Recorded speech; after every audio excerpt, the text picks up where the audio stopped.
Welcome back to my YouTube channel. I'm called Irene Soita, and Happy New Year. Happy New Year to my subscribers. Happy New Year for wherever you're watching me from. I've not been posting videos like for 6 days or so because I've been really sick, and sorry for that, guys. And I appreciate for your support so much. Welcome back to 2024. We are seeing each other in 2024. God has been faithful with me. He has given me life. I've seen 2024. I thank God for being there for me. So guys, welcome to my YouTube channel. And in this channel today, I have a guest that I want to be chatting with, one or two. He's a guest on my YouTube channel, but he's not a visitor on these streets of YouTube. I know you know him, and he is just inside. Thank you so much, guys. Happy New Year.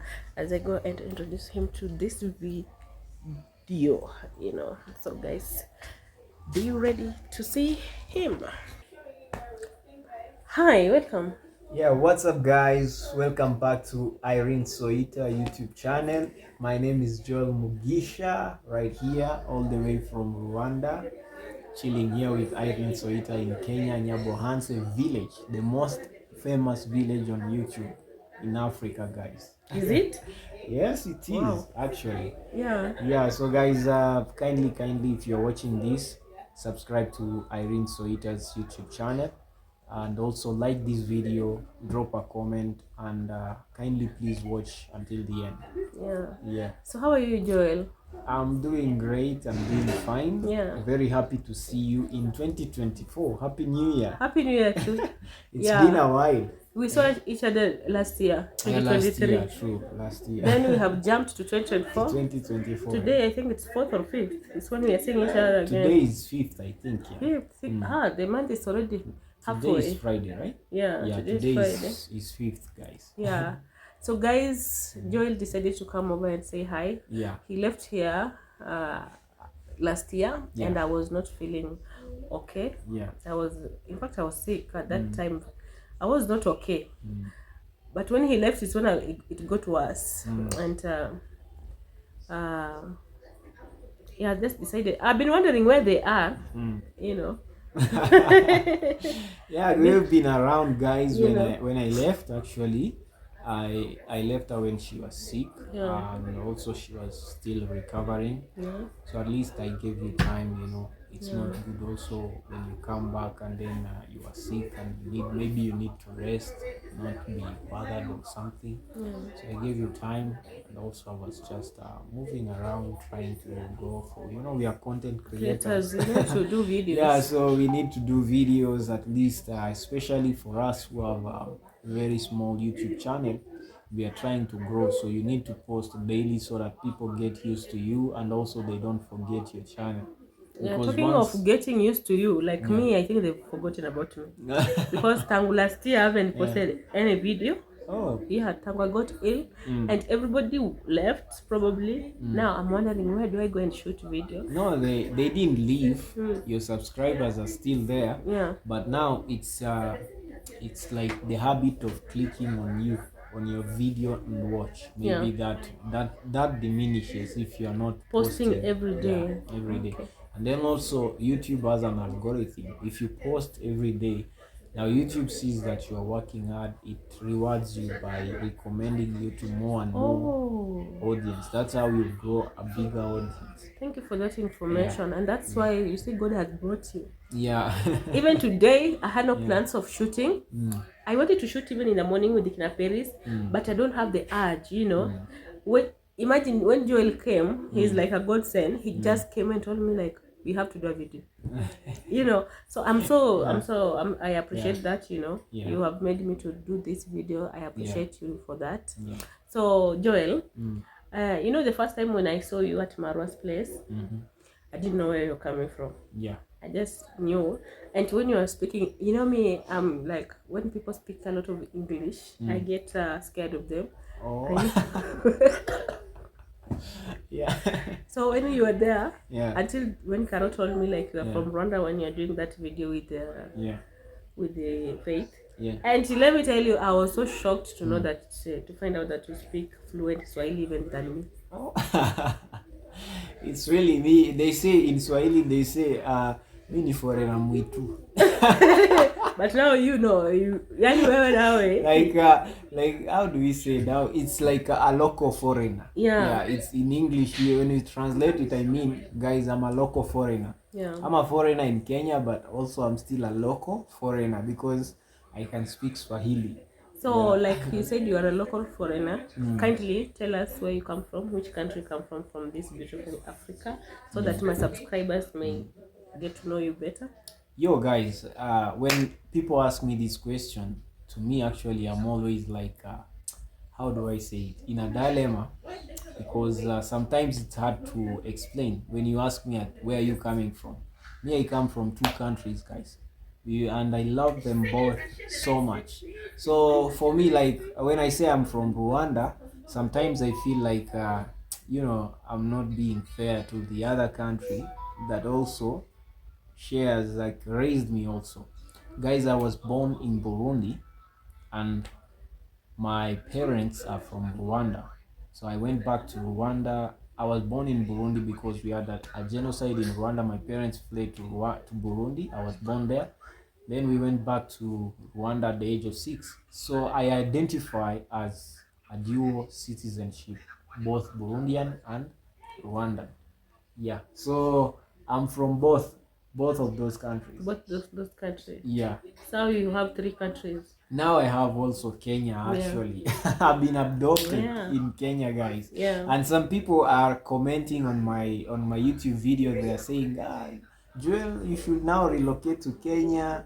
Don't go back to Rwanda. YouTube actually is better in Kenya, They are making me think of relocating to Kenya. Relocating permanently to Kenya. But so YouTube, guys, what do you think? Drop a comment. YouTube is all about traveling. Yeah. You will go to another country, then you will find it much better. Yeah, true. Yeah, so true. YouTube is just a connection. Yeah. So how you talked about Rwanda and being your parent moving to Burundi, like your whole parent moved to Burundi at that time.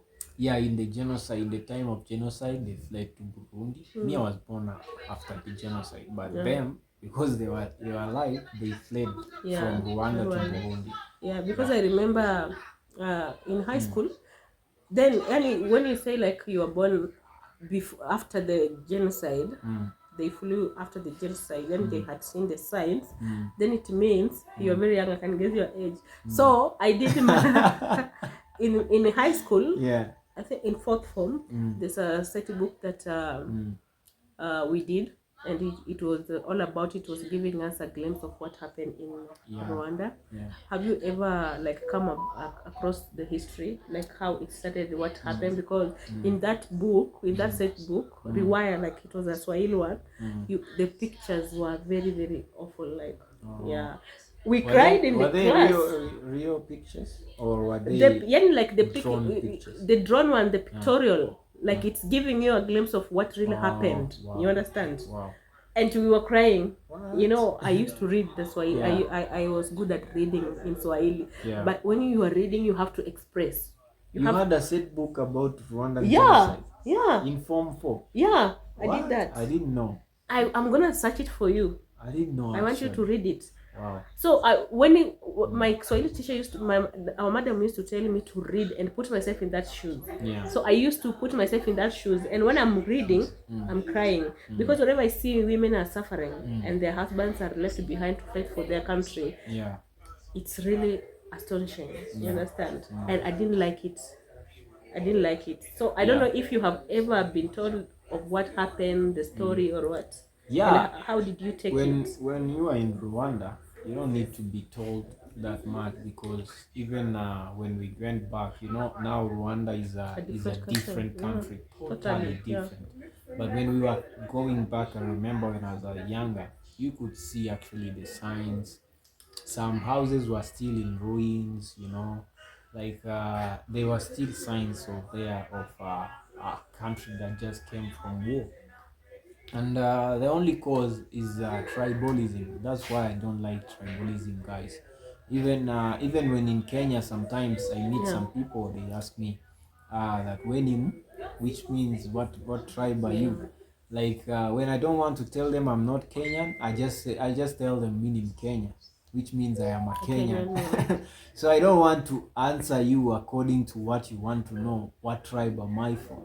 It doesn't matter. That brings division within a country. So tribe, I hate. By the way, if there is anything I hate in this world, it is tribalism. Yeah, you remember even in Kenya we went through that tribalism, and it was brought forth because of politics. Yeah, true. By the way, do you remember the 2007? Yeah. I was in Rwanda in primary. We were watching you guys on TV. Imagine. And actually, we were saying these guys, if only they knew what tribalism and war brings, they wouldn't even try to do this. But it really did wrong. It really did us wrong in that time. You know, I remember even in my hometown, everything went quiet. From a jovial city to no one, you're seeing nobody. You understand? So it's not a good thing. So from then, when you moved from, I don't know if you can have vivid memories of you in Burundi, because I have beautiful memories in Burundi. I still go there actually. I also have videos about Burundi on my YouTube channel. Guys, check me out, Joel_Mugisha. Burundi is a very beautiful country. People say that it's the poorest country in the world, but it's a lie actually. It depends. What do you measure as a rich country? Most people think that it's tall buildings, skyscrapers. But let me ask you, can you go to Europe right now? Europe actually has no skyscrapers. But when you go to Asia, places like Thailand, places like Malaysia, they even have more skyscrapers than Europe. But you can go to a country like Switzerland in Europe, country like Spain in Europe, and they don't have tall buildings. So it's up to you. What do you call actually poor? So some people think that because people don't have tall buildings, that country is poor. Okay, I can say Burundi has its own hardships as a country, but now most of the people there that they are calling poor, they have their own farms. They have their own cattle. They are farming their own produce. And they are eating their own food from their farms, and they are milking their own milk. And they are living a happy life. It doesn't matter wealth is not necessarily defined by the Western way of life. We have our own explanation of wealth in Africa. Like for example, in Africa, when you had like cattle, 20, 60, 100 herds of cattle, you are wealthy.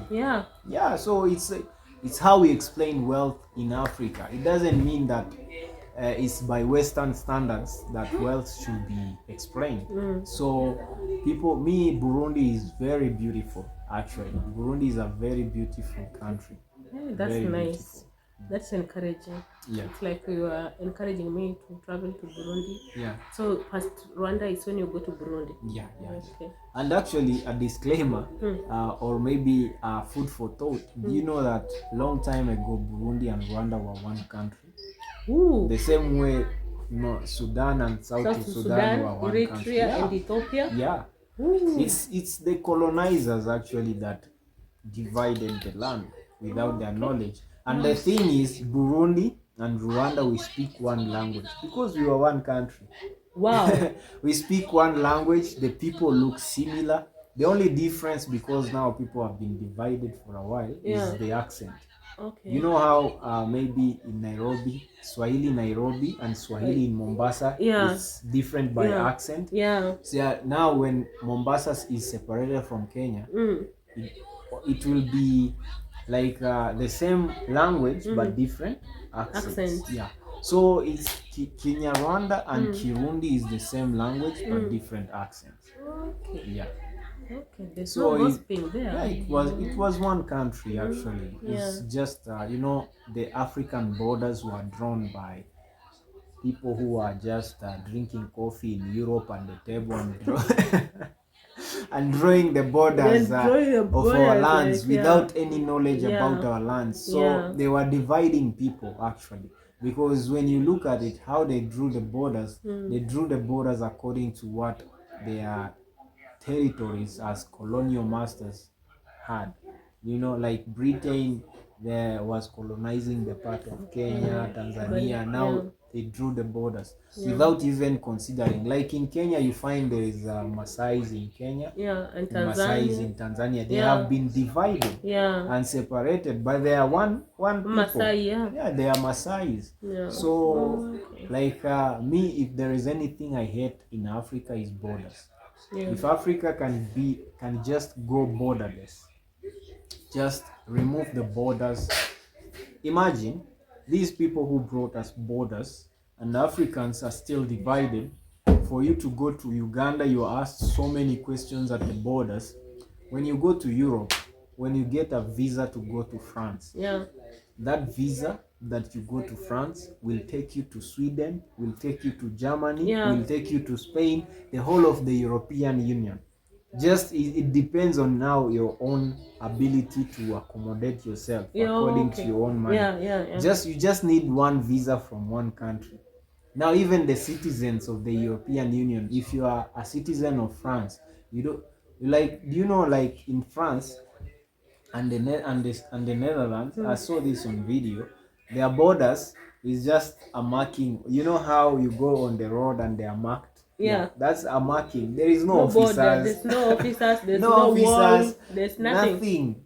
Nothing. These things that we have, like borders, checkpoints, nothing. You just have a marking. Welcome to Switzerland. Welcome to France. Welcome to Germany. Welcome to France. So I don't know why the African leaders are still persisting on borders. These borders divide us. These borders make our countries not to prosper, not to integrate. You know, when you share resources, you grow faster and you are stronger. So Africa should remove all the borders and also try to bring a single currency. I think it's also now it's youth. It's time for youths also to come in, because these older leaders of ours, I think they've lost their mind already. It's something that they would have done it long time ago, but we are still facing the same problem. You know, even going to Uganda now might be so hard for me. So it's all about also the young leaders, young youths to come up with such a minds and just change everything. So like there's a time you were saying like how did you know Kenya, by the way? Kenya, the first time I knew Kenya, actually I first knew Nairobi before knowing Kenya. Because Nairobi is a famous city in Africa. So I didn't know Nairobi was in Kenya, but I always heard when I was a young boy, in our language now, a person saying I came from Nairobi, I was in Nairobi. So I knew there was a place called Nairobi. But I didn't know Nairobi was in Kenya. But when you know, as you are learning, growing, you learn about the East African community, the countries, and then you get to learn also the capital cities. Now there, I started now learning about Kenya. Until now, I had some people, you know, close people who are going to Kenya and coming back. But that's how I heard about Kenya. And then when it came to my time, I also came here to look for studies. Oh, so you came your first time coming to Kenya, you came for school? For school. And why did you choose Nairobi? Like Kenya, you passed Kampala, then you chose Nairobi. Kenya, okay, I chose Kenya. Or Kenyan education. Not really me, but my parents. It's because of I think the education system in the English system in Kenya is advanced. You know, in Rwanda, when I was schooling in primary, we were using the French system. Then the government introduced the English system. But now, because the English system, when it was introduced, actually I was in class 5. But now, because it was still new, it's like the same way now. If the president just wakes up and says now Kenya will be a French system, now you start thinking of where to get the teachers who know French. And that's what is know? really hurting Yeah. Kenya right now with the CBC. Oh, Yeah. yeah. So that's actually before it works, it's a mess. It's gonna take a Yeah. process. Yeah. So in Rwanda, before it worked, it was kind of disorganized Yeah. because the many teachers were there. They only knew French. Now, most of the teachers who were coming who spoke English were coming from Kenya and Uganda. Ooh. Yeah, they were coming actually to teach us. I was Yeah. taught by Kenyan and Ugandan teachers before I came to So you want to tell me before the president introduced English in Uganda as a in Rwanda in Rwanda to be like compulsory. You were being taught like completely in French. French, yeah. You are doing mathematics in French, science in French, everything in French actually. Okay. Yeah. So English was total foreign language. Yeah, we learned English as a subject. You know how you learn Swahili as a subject? Yeah, we only learned English as a subject. We have a subject called English. But now the other subjects like maths, science, geography, everything you do it in French. And so when when English now was introduced, you were in class 5. Yeah, I was in class 5. Then you did class 8. Yeah, I finished my schooling in primary, having switched the English system. Then you but joined I was also afraid because I thought I was going to fail. Yeah. But God was great, I didn't fail. Yeah. Then you joined high school. Yeah, I joined high school there before coming here. So you had adjusted to the yeah, system. At least by high school, yeah, I could read English and understand, but speaking was still hard because sometimes you can read a language and understand it, but still speaking is hard. Okay. So when I came to Kenya, I came for further studies, also to improve in my English system, also because in Kenya is advanced. You guys have been studying in English for the longest time. Yeah, so this English that I speak, I learned it in Kenya, guys. Wow. Yeah, this English that you hear me speaking, and also I have like when people hear me, even on the comments, people might think that my English, I don't know how to say it. My English, like I'm trying to speak a different accent. Yeah. But guys, that accent comes from me having started my earlier years learning French. So it gave me a twist in my English accent. I don't know if you can hear my English. Now your English is coming from a French, like a French accent. Yeah, so it's it mixed. So there is a way people tell me that I have a different accent of English. So that accent comes from it's learning like, French. It's like an Arabic kid, an Arab who has all along been doing studying in Arab. And when they speak English, you can feel it. Yeah. So I'm getting you. And let me tell you, like, mashallah, you are so smart. Because the way you are telling me, now I understand you. And coming to Kenya for your higher education, like you're coming for university, that's 4 years. Yeah, true. Then you master Kiswahili and English at the same time, and you're killing it. Yeah, guys, I remember better. When I came to Kenya, I didn't know Swahili that much. Yeah. Actually, my fellow students used to laugh at me because I could speak funny Swahili. Yeah. So, but then I learned Swahili. I learned also they have a slang here in Kenya called Sheng. Me, I'm not a Sheng person. I also learned Sheng the hard way, guys. Actually. You know, even in Form 4, we did Sheng. Now it was being integrated. We did Sheng, but it has never been my thing up to this time. So I want to ask you something. When you left Rwanda coming to Kenya for your further studies, did you know any word in Swahili before? Yeah, I knew Swahili because in Burundi they do speak Swahili. Yeah. They do speak Swahili. Yeah. But let me help you. They do speak Swahili in Burundi, but now that Swahili from Burundi, I can imagine. Yeah, but now they speak a good Swahili, but it is more of the Tanzanian and the Congolese accent. Yeah, the accent. It's so amazing. I love it. Yeah, so the Burundian Swahili is like that. It's like how can I say it? like here in Kenya we say going to the road, we say twende barabarani. In Burundi twende kubarabara. Kubarabara mubarabara. Yeah, I know. Ama twende mubarabara. Yeah. Hivyo. So they have different Yeah. like in Kenya you say nakadhalika. Here there they say nakazalika. Okay. Yeah, so you understand. So understand. Yeah, it's the same accent, almost the same. It's like a mix of Tanzanian and Congolese Swahili. Yeah. Because in Burundi there's so many Congolese and Tanzanians there. And how did you find the learning in Kenya? How did you find the people when you came? How did they welcome you?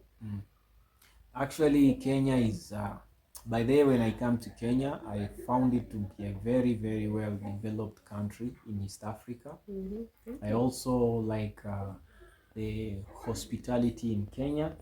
And also I won't sugarcoat anything. I've met Kenyans who have been nice to me. I've met Kenyans who have not been nice to me. Yeah. Just like any other country, you can meet anybody. People who are nice, people who are not nice. So I just speaking the real thing, not sugarcoating anything. I've met everyone. But overall, I'll say Kenyans are good people. And Kenyans are so welcoming of foreigners, because in Nairobi, guys, there's so many foreigners, guys. And Kenya, I think Kenya in East Africa is the biggest host of refugees also in East Africa. So you can see Kenya is welcoming to foreigners. And I hope when you came, you noticed that you are not the only Rwandese. Yeah. I actually found that. I found my own people here. Yeah, even in Strathmore there are many. In Zitek, there are many. Even in Nairobi, like this Mount Kenya University had so many Rwandese in Kenya that they went and opened a branch in Rwanda. Isn't it? Because of that, actually. Yeah, they have now a branch, Mount Kenya University. Just to cater for transport. Yeah, because they saw that there are so many Rwandese coming to Mount Kenya University, so they went and opened a branch in Rwanda. That's nice. So now you don't have to come all the way from Rwanda. You can study at Mount Kenya University in Kigali. That's nice. Yeah. So throughout your growing, and so much that has happened. You have gone to Burundi, you've been to Rwanda, you've been to Uganda, then Kenya. How do you rate your life? Like, how has life been? Yeah. I would say that life has been good and tough on the both sides. Life was good when I didn't have to cater for my own bills. Now you're telling me in that age of you have to go, you are an adult. Yeah, when I didn't have to worry about who pays the ticket to go, who pays the rent, who pays the money to eat, to get some food, life was good. But now life became tough when now I had to grow up and become a man. I started now thinking of rent, thinking of food, my own bills, paying my own bills, things like that. So I know life became tough because now you are newly introduced to that, fresh out from school, not found work yet. So it's all been good actually. Even I'm here in Yabohanse trying to chase a dream to become hopefully in the future I'll see myself in this interview having become one of the biggest YouTubers in Africa. Kindly just make it. Amen. It's gonna happen. Like I came to I noticed like even in other countries like Europe, America, when your child attain 18, their parents have the power to take you out of their house. Even here in Africa, when you attain, even in Rwanda, when you attain 18, you are an adult. But Africa, we are better. We don't chase our kids. In the West, they chase you. They chase you, When you hit 18, you have to go. Parents, they chase you out of the house. But in Africa, like you said, in Africa, like I thank our African parents. Like me, I started hustling when I was very little. My grandmother taught me even to prepare charcoal and sell. So I've been growing up knowing like I have to do it on my own. So I have managed, But my life is kind of different with yours because you tested it. You started facing it at 18. Yeah. Now you are on your own. True. you've left home, you come here to hustle. You know, this is one way of hustling. Let me ask you about a personal question. Like, you've been in Kenya, you've been in Rwanda. I hope you have hit that age. You know, you're not a kid. You know, are you in relationship? Have you ever been in a relationship? And how does your parents perceive it? Like, oh wow. So actually my parents are cool. They are cool with it because I'm a grown up now. And also I've been in a relationship before, but as of current I'm not in a relationship. Why? It's not a matter of why. It's just that I was in a relationship and then I got out of the relationship, and now at the moment I'm still yet to meet. You know what I mean? I'm still yet to meet the person maybe I'll consider going into a relationship with. So you were just in a relationship and it didn't work. Just find out yourself, oh, this one is not it's not working, it's not going anywhere. Let me just leave it. Drop it. Was it a Kenyan lady or Yeah, it was a Kenyan lady. I can just say that we had some differences, and also we just it was a mutual consent. We just decided to separate. So you've never dated a Rwandan or a Burundi girl? As of the moment, I haven't dated a Rwandan or a Burundian. But I had some, I can't call them girlfriends when we were kids. But because when you're a kid, like, you have crushes on each other, but you never tell each other. You know that. I know. Yeah, like you know she likes you, you like her, but you never can't tell. Yeah, you don't have never the tell each audacity other. to press the minor. So yeah, that was me in Rwanda, but officially with a Rwandan woman, no, not yet. Maybe when I go back to Rwanda, maybe. And would you love, like, in the future when you are now ready to get like to know people?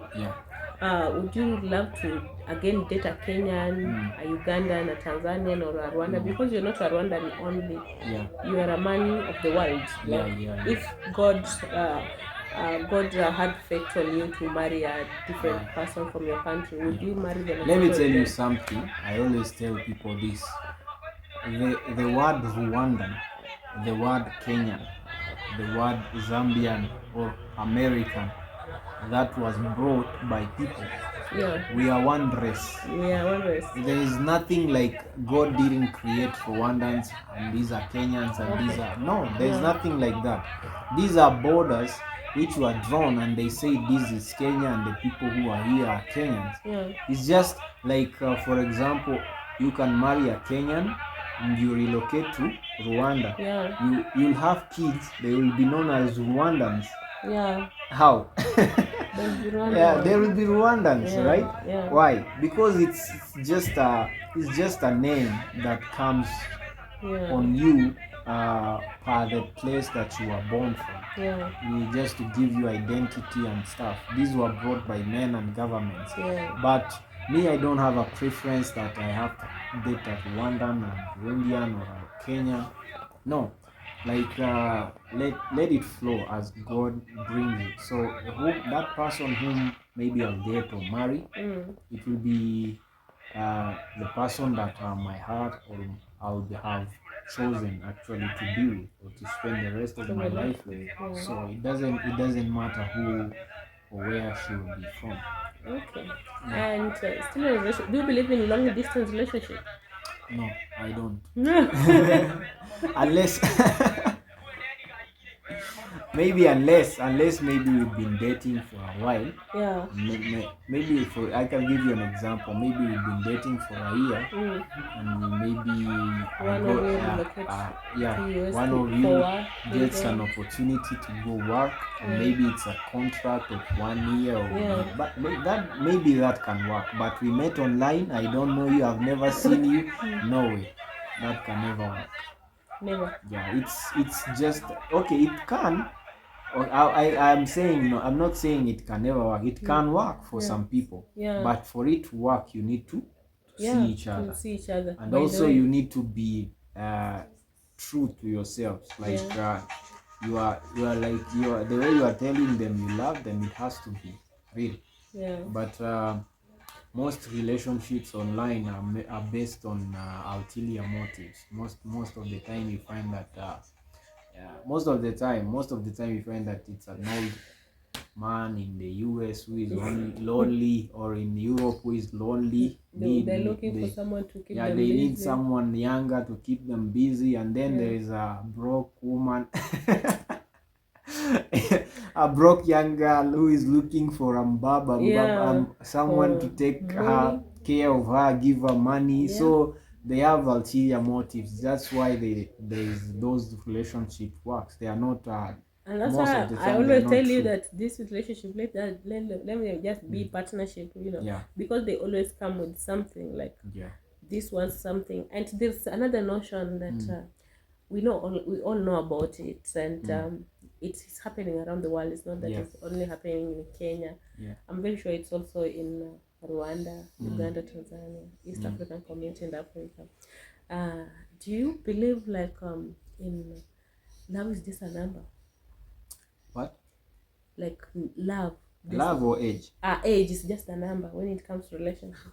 Yeah, actually, yeah. You? Actually, I can tell you, the lady I was dating, she was 3 years older than me. Okay.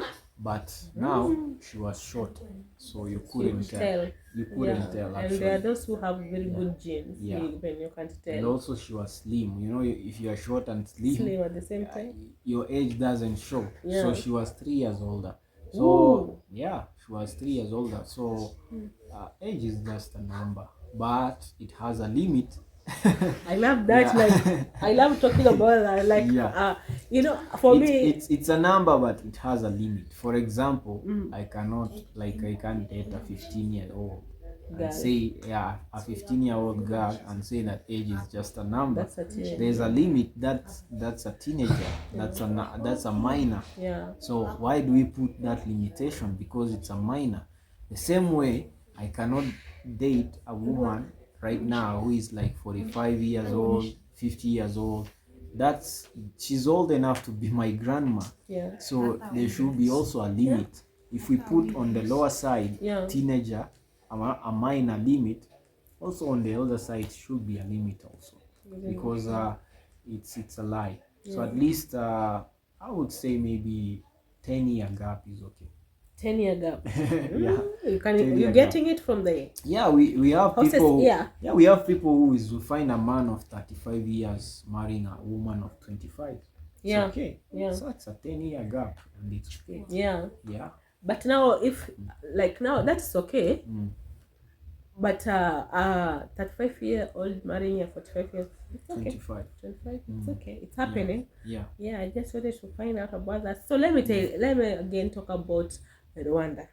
You know, you have already told me you have compared Rwanda, Kenya, Tanzania, and all that, and Uganda, and there's always this activity that's happening in Rwanda. You know, I don't know at what point did the government come up with that initiative, but for me, it's a good one. Yeah. You know, which activity? Like just keeping Rwanda clean. Oh yeah. It has put Rwanda on the map. Yeah. Like there's one of our Sonko, I don't know, I think he was the governor of Nairobi. He went there and I saw him on the streets cleaning, and I'm like, Aga, you are the best, you know. Even the president was on the street. His daughter was on the street. Like, how do you protect the activity? That's a mandatory obligation for every family in Rwanda. We call it umuganda in Kinyarwanda. It's done on every last Saturday of the month. You clean your area, like your neighborhoods. It doesn't mean that you have to go far. You just clean your neighborhoods. The other people will clean their neighborhoods, and collectively you'll find that you have cleaned the whole country. The whole country will be clean, man. So the way they do it is they give you a card, so that they make sure that you can do it. They give each family a card. If like you have a husband, you have children, they give you a card. The card will have the name of the husband, wife, and the children. Now when it's time to clean, to do muganda, they don't oblige you to go all of you, because they know that you can be busy or something. So they just oblige one person from the family.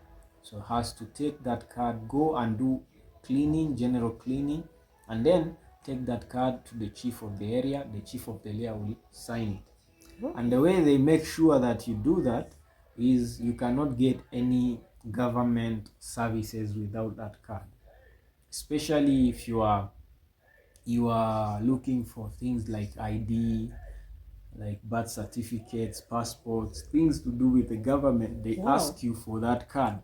So that card, when it's checked up to date, then they give you the government services.